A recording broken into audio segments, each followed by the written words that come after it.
everyone. Welcome back to our podcast from the old clinical team. Today we've got Craig Wilkins with us. How are you, Craig? I'm really well, thank you. Good. And you're here today to talk about the changes to the airway guidelines, aren't you? That's right, yeah. Cool. So do you want to tell us a little bit about what you do, Craig? Yeah, sure. So I am the Specialist Lead for Enhanced and Critical Care for SWEST. That's part of my time in the service. And the rest of my time, I'm operational with Wiltshire Air Ambulance. So I'm still out there seeing patients. So you're keeping really busy then. I try to. Keeps me out of trouble. Brilliant. So I guess the main reason we've asked you to come in and have a chat with us today is because we will be getting the new airway management guidelines soon. So would you mind talking us through the main changes of that? Totally. All guidelines are due review over a certain period of time anyway. And as I started to look at this one, because it landed on my desk, I started to realise that perhaps it was more prescriptive than our current practice is, and it didn't really reflect how we teach our paramedics to work. And instead, what we've tried to do with this new guideline is to move towards a more principles type approach, as opposed to a strict pro forma that perhaps we've been taught in the past. There's a couple of things that might cause a bit of controversy, which is probably why we're chatting about it today, such as the airway ladder. I've thrown that on a fire, which some people will love and some people will hate the idea of, but I'm sure we can talk about that as we go. Thanks, Craig. That's really interesting. So you've just mentioned the airway ladder there. Could you go a little bit deeper into that? Absolutely. I think when we were all taught, or certainly a lot of us were taught, the airway ladder was this pinnacle of how we manage an airway. And you start with your head tilt and lift, move to your jaw thrust, and you go all the way up through each of your adjuncts. And the current or previous guideline suggested that you do each of these things sequentially to see what works for your patient. And we know that isn't the case. We know if you go to a cardiac crash, the first thing we actually do is pop an eye gel in, rather than play the head tilt and lift vest, for example. And when I started to look at it, I realised that the gold standard of airway care wasn't the same for every type of patient. So for your opiate overdose, for example, actually the gold standard might be a head tilt chin lift. So we're performing a minimally invasive type of airway. For our C-spine injured patients, it might be something slightly different. So this one size fits all ladder didn't really work because gold standard looks different for every type of patient. And as a result, what I tried to move away from is doing everything in sequence and more towards a principles approach. And the question in those principles really is this airway as good as it can be? And that always needs to be the question we ask ourselves of every intervention, really. But is this airway as good as it can be? And that ladder perhaps didn't really work because I've never known a ladder where you jump in straight at the top, because I do a bit of DIY and I've never jumped straight off the top of my ladder, but we do with an eye gel. So the ladder doesn't really work. And sometimes going down the ladder is the right thing to do as well. So then the ladder feels like it's the wrong way around. Sometimes the ladder's flat because they all work perfectly well, but you choose as a clinician which one's the best for your patient at that time. So for me, the metaphor of a ladder didn't work at all. And the idea of what is the best thing for my patient, bearing in mind the fact I've got 2 or 3 years training, I'm probably going to be able to work out which piece of plastic is going to do the job for me. So, Craig, thank you. That's been a really helpful explanation, especially of how that airway ladder works, or potentially doesn't work, and actually what's most important for our patients and the best choices. I've noticed within the guidelines that there have been some changes to special circumstances airway management as well. Would you be able to run through some of those for us? Absolutely. The key thing for me is to try and make airway management as simple as possible, and to try and have something as a quick reference guide. So the first page in your JLCalc app will have the core principles, as we've said. So there's about 10 or 11 core principles. After that, each section is going to be broken down into a set of special circumstances. So if you and your crewmate are driving to a paediatric, for example, you can click on the airway guideline, you can click on paediatric, and it will give you those tips and tricks and the things to consider. Because what I don't want to do when I'm on my way to a patient is try and filter through 100 pages of stuff to find out what I need for the patient I'm going to arrive at in 7.5 minutes, according to the government. So what I want to do is I want to click on the right box at the right time to find out what's going to be useful to me in the sort of immediate term. The big ones, I suppose, that we want to talk about here are paediatrics. So in paediatrics are really difficult. We don't see them very often. And so it's about making them as simple as possible. I think the interesting thing we do badly as an ambulance service and as ambulance people across the country is that we forget how important the airway is, because we've got so much to do with just a small team of us. Whereas when we consider our theatre teams, they will allocate at least one anaesthetist and 1 or 2 ODPs just to look after that patient's airway and breathing. Whereas we'll often fob it off to one person and say, get on with it, and then try and give them other stuff to do as well. And it doesn't seem quite right. So particularly with our paediatric patients, where we know hypoxia is going to be a huge problem for their etiology and their prognosis, actually allocating staff to it and giving them different ideas of how to manage that airway, just in terms of positioning, really. We're often taught about sniffing the morning air or neutral alignment for paediatrics. And although there's a nice umbrella terms, actually every child's airway is different. And what you need to do is find the sweet spot. And once you've found the sweet spot, then you keep it there. So it's more about, in this guideline, empowering you to do that rather than having to stick stringently to a set of rules, empowering you to find what is working for your patient at that time, because it will be different for each patient. I think the other big thing that we've changed is drowning. Drowning patients, particularly those who have been underwater for a period of time, will by definition bring water up from their airway and their esophagus. If you sit there with a suction unit, all you will do is burn the battery out of your suction unit and bring up half the river into your suction unit. When you're ventilating these patients, they will froth. The key question is, am I ventilating through that froth? We cannot fix their aspiration. That is something that's going to have to be done on ITU over days and weeks as that lung starts to cope with that. What we need to do in the primary setting is to ventilate the patient through that. So we've de-emphasised the suctioning side.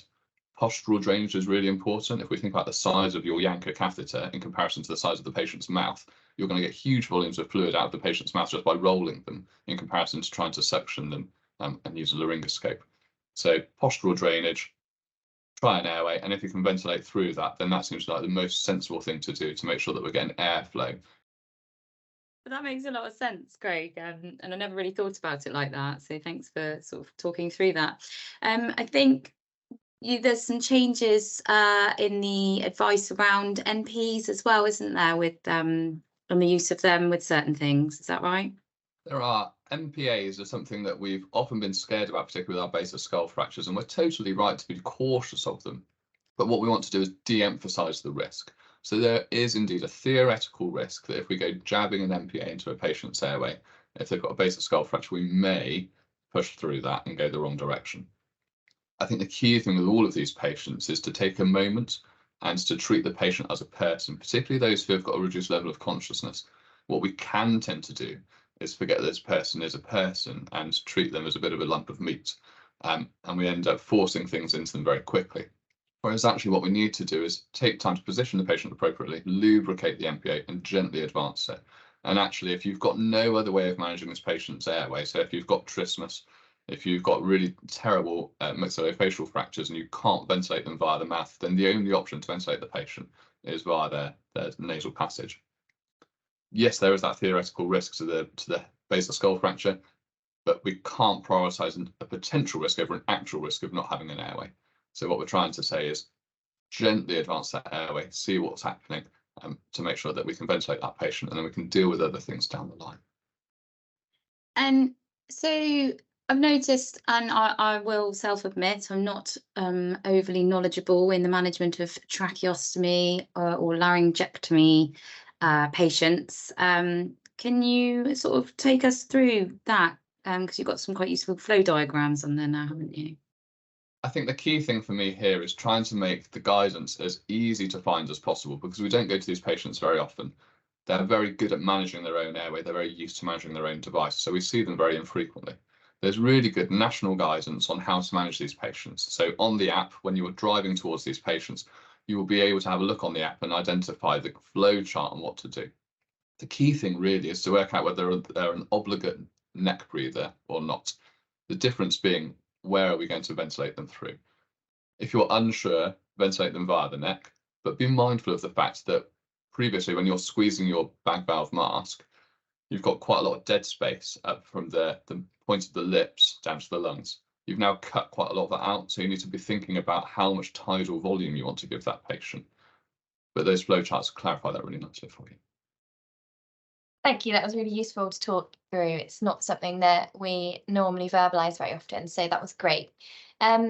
So Just a quick question more related to airways and cardiac arrest. I've discussed with a couple of people throughout my career of when they just haven't been able to get past A for whatever reason, whether it was trauma or one really good example was there was a patient that just was persistently bringing up blood through their airway and they just could not get past A. Um, what do I do in that scenario? It's really difficult to do ALS if you haven't got a good enough airway. Is there anything that you can suggest would be good to go through? It's a really good question, and they're such hard patients, aren't they? And they're the ones that we tend to remember for our careers because thankfully they're rare, but they are horrendous when we come across them. I suppose another reason why I've got rid of the ladder is that we tend to think if we put an eye gel in, because that's the top of our ladder, or an ET tube for our specialist or heart colleagues, that's the top of the ladder, but even those things don't protect our airway all the time. Sometimes positional techniques and postural drainage are the best plan. The question to ask yourself is, why is this patient bleeding?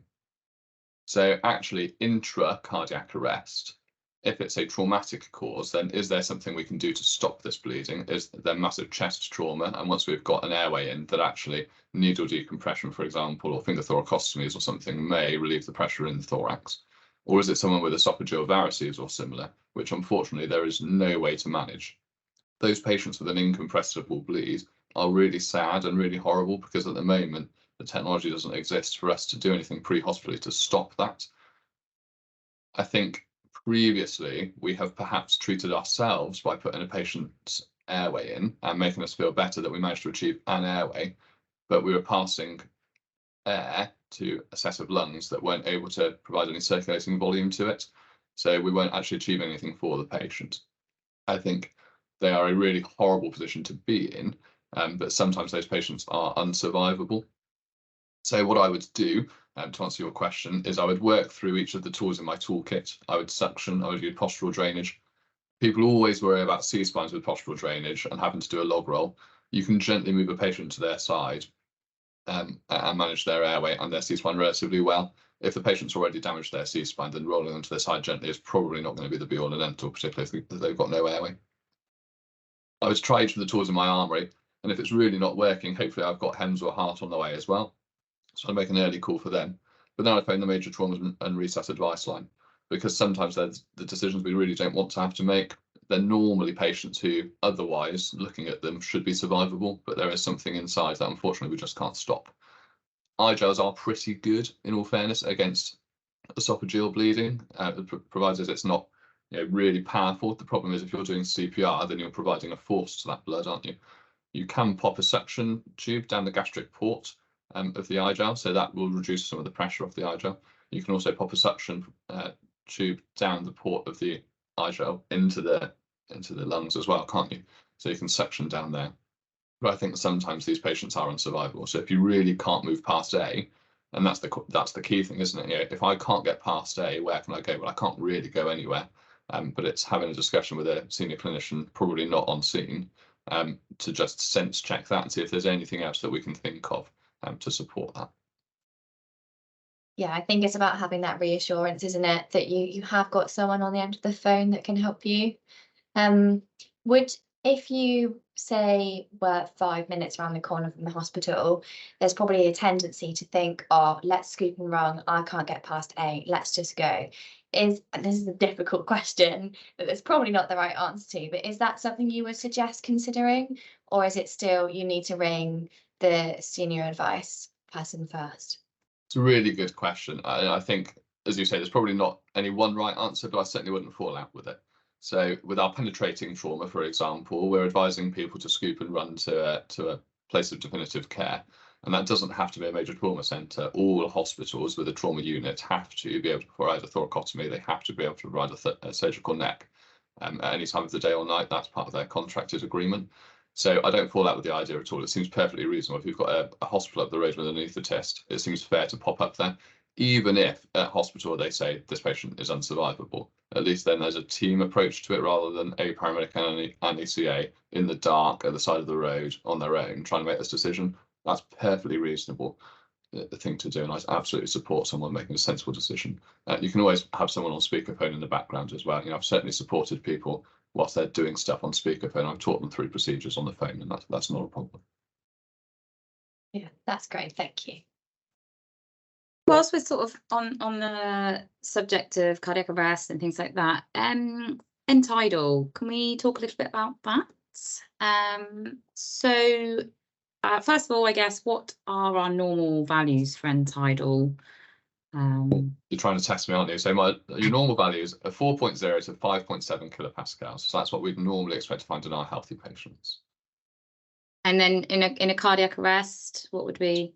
Well, it's a really good question, actually. So we used to try and suggest that an end tidal above a certain figure or below a certain figure was a good prognosticator. And actually, there's more and more evidence to suggest that's not the case, and certainly not in isolation. And what I see when I back up crews or work on cardiac arrests is people trying to aim for a value, and you can artificially create any end tidal you want. You just ventilate the patient faster or slower. If you ventilate them once every 10 minutes, they'll have a high end tidal each time you breathe them off.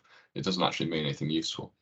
I think the key thing intra-cardiac arrest is maintaining a consistent ventilation approach, because it's looking at what does that end tidal tell me. So if we've got a good seal on the airway, we want to be providing continuous CPR, because we know that's the best for our patients, don't we?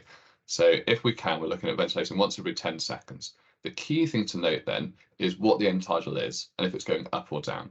If it's going down, it might suggest rescue fatigue, so we want to change our CPR operator. And if it's going up, then it might be suggesting that the heart's starting to pump a little bit more, and we're starting to get some chances of ROSC. But actually, in terms of intra-arrest, it's about keeping the ventilation the same. So either once every 6 seconds, sorry, for our adult patients, or 30 to 2 or 15 to 2 if you're not convinced of the seal on the airway. So it's not about the number, it's about the trend. Absolutely, it's all about the trend intra-arrest, because actually we can create the end tidal to be whatever we want it to be otherwise. So it's about good CPR, good ventilation, and seeing what the trend is. Once we've got that ROSC, because we're so awesome and hopefully we get one, then it's about managing that patient's end tidal. What we would like is the lower end of normal. So most people will aim for something between 4 and 4.5 at that point, but don't beat yourselves up about it. These things can take time. We're not just changing a number on a screen, we're changing the patient's entire acid-base balance in their blood. That is a huge thing to have to do, particularly if they've been in cardiac arrest for a little bit of time. So our critical care teams might be a bit more aggressive about this, but what we're looking to do is aim towards the lower end, and that might take time. That might take 10 minutes, that might take half an hour, it might take hours. So on your 20-minute journey into hospital, it doesn't mean that your patient is going to look beautiful and pretty by the end of the time and you arrive at A&E and everyone thinks you're a hero. Actually, that patient's end tidal and their pH may still look disastrous for the next 24 hours on ITU, and that's okay, because it takes longer to recover these things than I think we probably give credit for sometimes. Okay, cool. That's really good to know, actually. And settle a debate for me, Craig. Where does the filter and the end tidal device, the inline device, go? I've heard many debates. Well, should we take bets? So we should have the airway device in, then a catheter mount, then a filter, then the end tidal line, then your BPM. The reason being that you want a catheter mount on the top of your airway device to take the weight off of the airway device.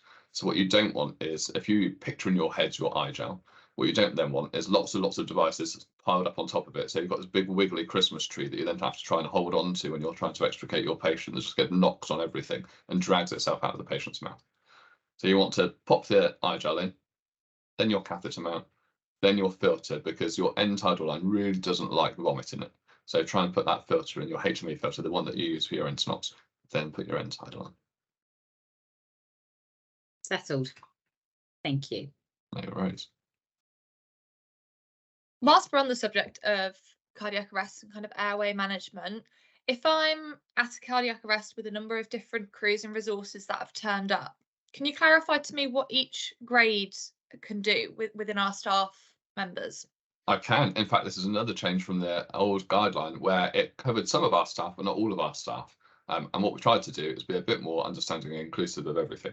So there is now a page on what everyone can do, and that is everyone from community first responder up to our critical care doctor.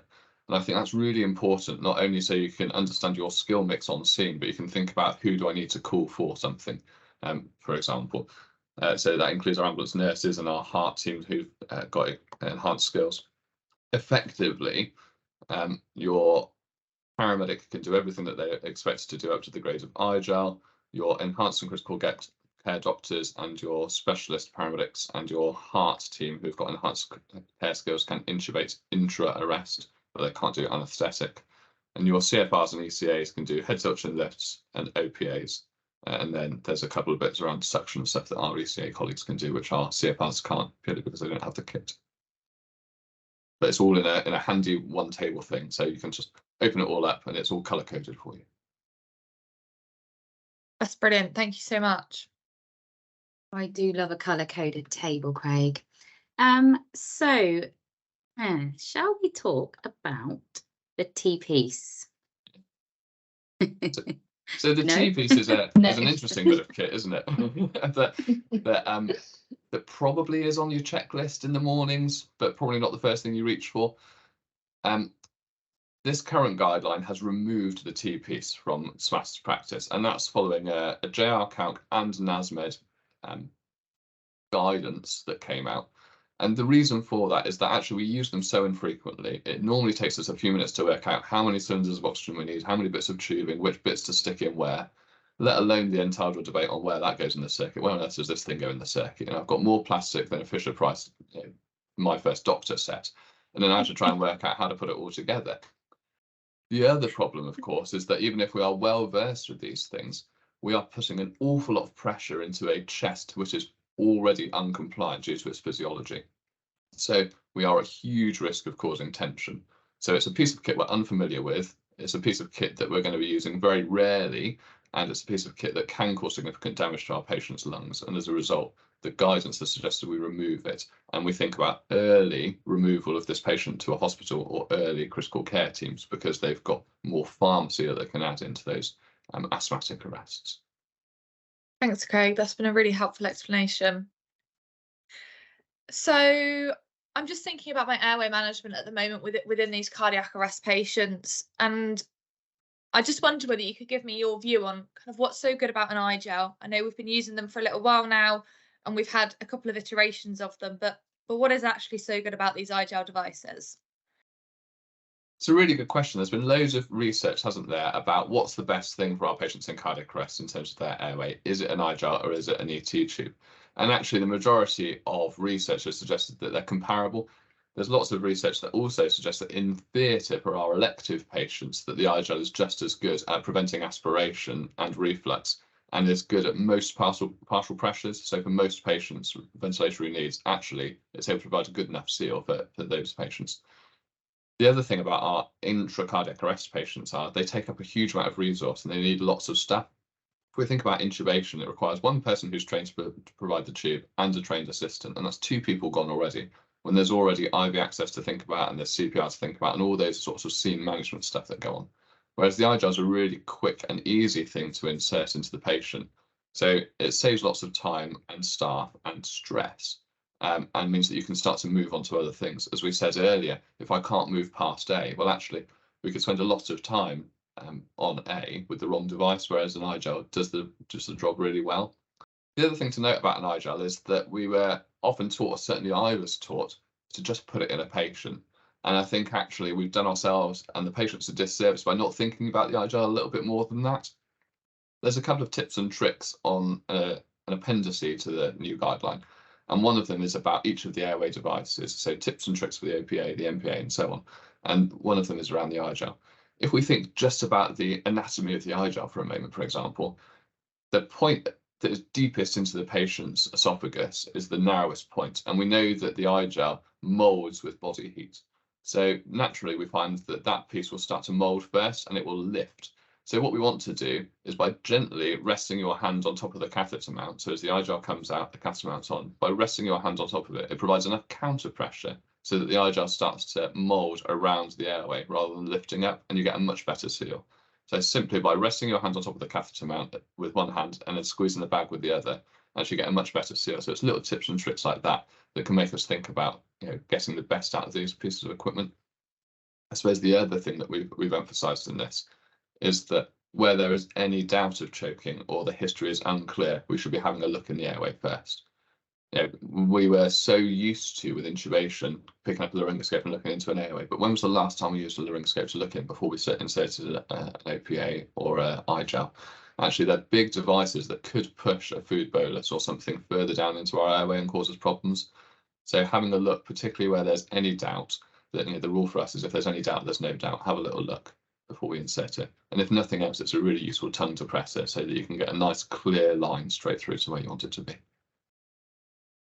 You need to teach me how to be so clever, because you're just so clever, and I need teaching. You gave me all the questions a minute ago, and I've Googled them. Is that? We're 100% keeping that in. So just finally, a nice little reminder, who can we call when we need help? It's a really good question. Please, please, please call for enhanced and critical care early. Even if you're en route to a job and your sixth sense tells you there's something about this I don't like, then call. There is no pride in calling late. You can always call for enhanced and critical care, either by using the HEMS desk through your local dispatcher or by channel 302. And you can always stand us down. That's absolutely fine. People always get worried about a helicopter costing money. To be perfectly honest, it costs as much money on the floor as it does on the ground. It costs a little bit of aviation fuel, and aviation fuel is cheap as chips. The crew that are inside it get to be paid to fly around the countryside. So actually, they're not really worried about it. We'd much rather be on the way and stood down than arrive too late. Yeah. The other thing is, of course, that unfortunately our critical care isn't 24-hour, because although there's always those patients we remember that needed it, generally there isn't the need in the Southwest at the moment for that to be the case. But there is the 24-hour major trauma and resource advice line. So that's a team of 8 clinicians. They're all SPCCs. They're all on the road, so they get it. They've been where you are. They understand the limitations you have, or we all have, and the difficulties of that. And that is there for everything, really, in terms of not just stopping resuscitation, but I helped run an arrest for 40 minutes on the end of a phone a couple of months ago, just because the crew there were quite new. There was a newly qualified paramedic with a new ECA and a fairly new student. That's an awful lot to put on yourself. Well, why put yourself under all that stress? Why not pass some of that stress off? Put someone like me on speakerphone and we can just chat things out and we can think things through together until your backup arrives. That's absolutely fine. Colleagues of mine have talked through traumatic cardiac arrests on the phone as well. Right, next we're going to do this, next we're going to do that. It doesn't mean you don't know, but if you think about how we approach things as a critical care team, it's a flat hierarchy. We are a team approach because we're all human, and some days we'll have good days and some days we'll have not so good days. And it's about giving the patient the best chance. So 2 heads are better than 1, even if one of them's mine. And let's have a little chat about these things. Yeah, it's perfect. It's like we already said, it's such a nice resource to have. Thank you, Craig. This has been such a helpful conversation to have and to run through. I think we will wrap it up there for today. I'm sure that there may be some people who have some questions. So if they did have any questions and wanted to get in contact with you directly, would that be possible? And if so, how? Absolutely. Yeah. So if they email criticalcare@swast.nhs.uk, then I will pick that up. As I say, I'm operational, so it may be odd hours of the day that I reply, but I will reply as soon as possible. That's brilliant. Thank you so much for your time today, Craig. And thank you to everyone who has listened to this podcast. We will catch you again soon in the next episode. Bye. Bye.